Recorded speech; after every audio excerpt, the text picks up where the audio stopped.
Has a game ever made you feel sad?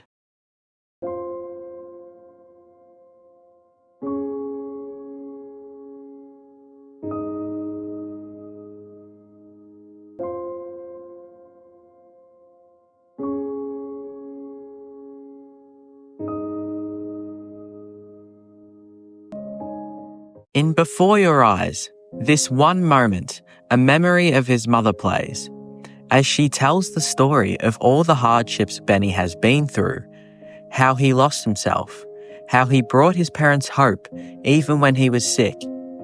And so, when he was going to go, he was okay, because he had lived a great life, a full life, and he was everything he needed to be, just as he was.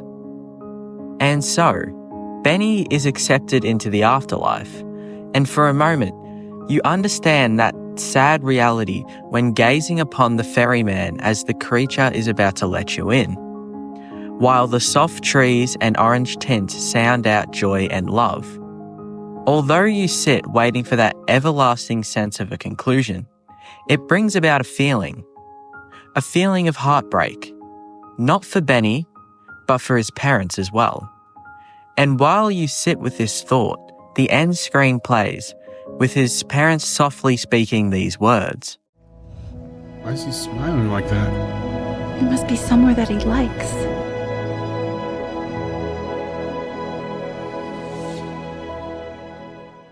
But in many games, these kind of emotions aren't on the forefront of your mind. To bring about emotions is to evoke, provoke, or cause a reaction. Some games rather focus on presenting their playthrough as a challenge. I doubt you will feel sad in Geometry Dash, but much rather anger at all the levels you can't beat.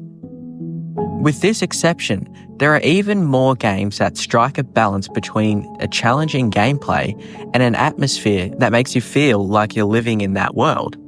Video game worlds, often lathered with a plethora of NPCs and other magical doohickeys that will help you along the way. But a game's environment harbours the true feelings that the developers have sought out to achieve. Endless storytelling. But how does this atmosphere and storytelling seemingly produce such a vast magnitude of emotions?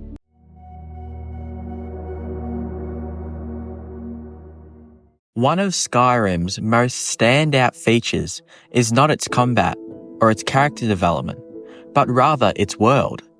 The world of Skyrim is a beautiful and magical place, filled with NPC characters and townships. It's a world in which, without a main character, it would still thrive upon itself. When first playing Skyrim, you are just a blank slate, a guy who has been imprisoned, and you find yourself travelling to your own execution.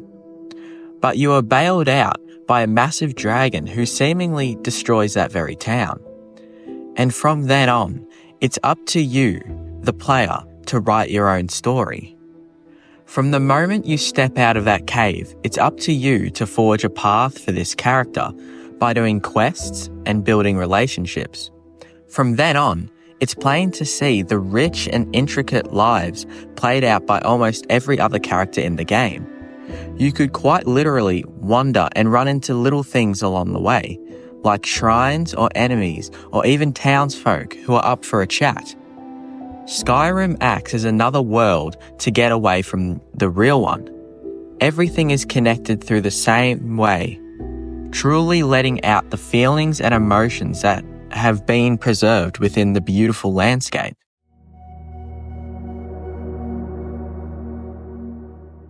You wouldn't think that a game with this much storytelling would have some of the most jaw-dropping and mesmerizing atmospheres. But what we gather as players taking this journey with Edith is that something has unfolded here that no one can seem to grasp. The journey taken through the Finch home is one that is sad, but also eerie as well. With the house being a magnifying glass looking into the past, a house seemingly frozen in time. Not only is the house a facade for untimely passings of the whole Finch family, but the environment encapsulating it seemingly creates a sense of loneliness that cannot be recreated. When Calvin Finch was on his swing outside, endlessly gazing upon the sunset-soaked horizon, it provokes a surreal sense, much like you are on that swing, paired with the rustling of the trees, the sound of the ocean gently colliding with the rocks. It all just works. Every sound, every spoken word, all connects to creating the sense of realism and immersion. With being thrust into the story of Grandma Edie, you are sent on a perilous journey through the ocean in which the tide was at its lowest point. Immediately, the dried-up ocean leaves you feeling empty, and the words that are spoken travel into your mind. And at that moment, it's evident what the atmosphere means to the whole storyline, how important it actually all is. With the house stemming as a backdrop in almost all the stories, it isn't just there to be a foundation to the game's environment. It stems as another character. Every room precariously stacked upon each other gives the impression to the accommodation needed to house the family's growing history. It's the backbone to everything.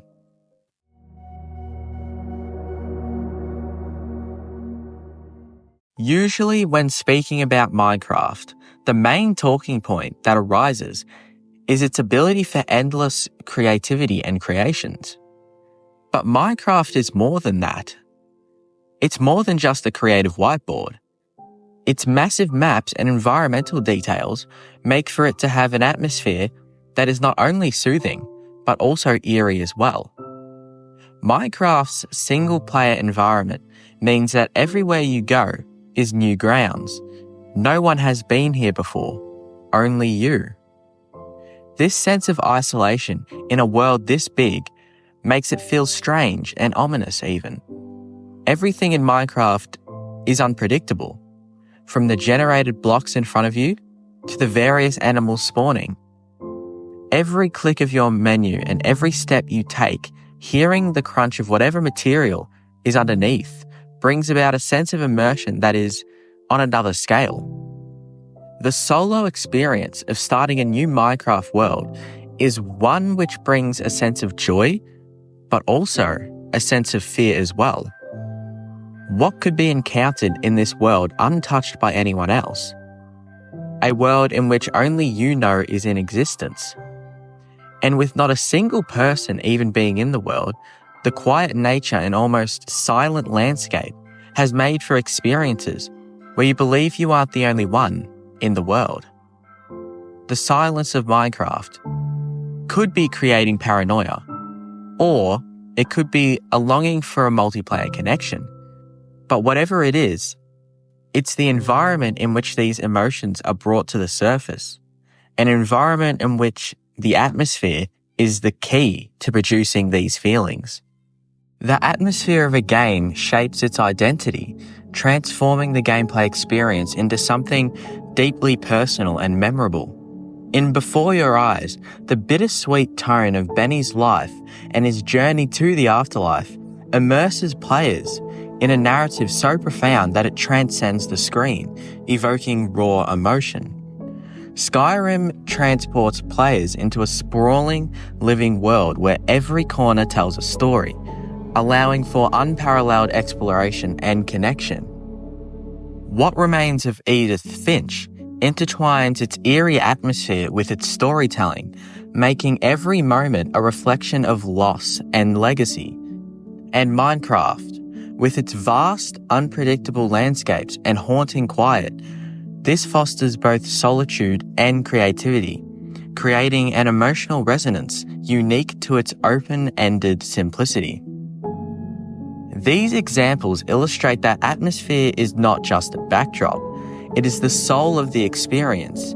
It is what turns pixels into places, soundtracks into memories, and gameplay into art. Whether it's through joy, sadness, fear, or wonder, a game's atmosphere has the power to shape how players feel, think, and remember. And in this way, a well-crafted atmosphere doesn't just change a game, it changes the player.